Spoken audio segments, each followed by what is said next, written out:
So the question is, how can we acquire 10 properties, all being financed by mortgages? I'm Emmitt. This is your Real Estate Minute. I know everyone is on the edge of the seat right now because you want to know how to acquire so many properties, all with mortgages. See, the secret to this system, or method if you will, is all about how you report your income on your tax return. I know tax returns are confusing, and the logistics behind each form and the role it plays on our income is just not that enticing for us to really study and learn it, but it's important to know.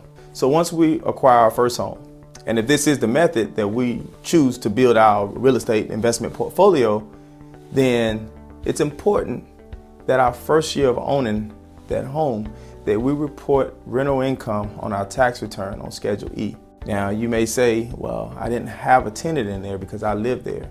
You know, if you have anybody in your home that's over 18 or of age or whatnot, that, you know, either paying some type of utility, paying something towards the rent, or paying something to live there, renting out a room, however, whatever it may be, that income or whatever it is, it needs to be reported on Schedule E. The importance of this will help you step into the investment world or help you build your real estate investment portfolio a whole lot faster. And that is essential to using this method. See, by reporting the rental income on your tax return starting year one, it offsets your mortgage payments.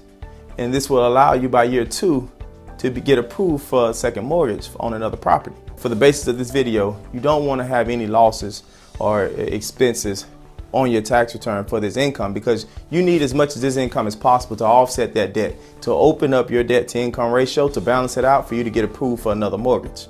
That's the system you chose to build through this video. This is the method we're using for the basis of building our portfolio by acquiring mortgages to purchase our investment properties. Now again, this next property, we're going into the property as a primary residence. We're transitioning this old property into an investment property. And so now you'll be getting 100% rental income from that property. So that income will skyrocket. And on your tax return, it should also skyrocket. In the first year skyrocket, it applies to you 100% because you've already been reporting rental income on your tax return, even when it was a partial rental. You was living as a primary and you was renting out a room or whatever you was doing to create that extra rental income to report on the Schedule E. So now there are expenses that you can take, and for the basis of a mortgage getting approved, that will be added back to your adjusted gross income. But for the basis of this, please consult with a CPA and your mortgage broker about what expenses and on what form that those expenses need to be applied in order for it to be added back into your adjusted gross income for the purpose of getting approved for another mortgage. Now this process this method is very tedious because it's a lot of reporting, and you have to keep track of everything, because as you start to grow your investment portfolio, you also need to keep a database for each property as well, because along with those expenses, you know, there's depreciation that will come about. So you have to get really good of keeping track of your records in order for it all to work out for you, because you want to decrease your tax liability, but also you want to maximize your profits too. So please consult with a CPA about what expenses and where you can report these expenses on your tax return, so therefore they're added back into your adjusted gross income when it comes time to get approved for another mortgage. So with this method in place, as long as this method is continued to be repeated, and the cautions to watch out for every time is looked at thoroughly in detail, meaning that make sure the property has 200% equity, make sure your credit score is still strong, so you have to pay all your bills on time, and then also make sure you have relevant down payment as well, because you'll be going into conventional, and therefore the amount of debt you're allowed to carry when purchasing a conventional property is going to be a lot less than what you could carry on the FHA. So keep that in mind. But buying conventional, it does put you into the option where you may not have to have private mortgage insurance or mortgage insurance premium on your mortgage.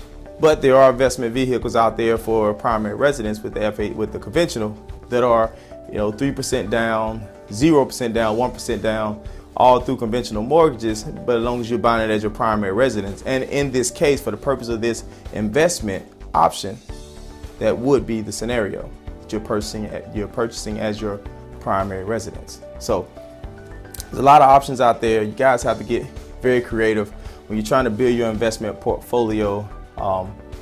And this is a proven method of how you can acquire multiple mortgages and build your investment portfolio by not having to have a lot of cash. Please don't forget to subscribe to our YouTube channel. If you like the video, please click that like button right below this video. You can follow us on Instagram, Facebook, LinkedIn.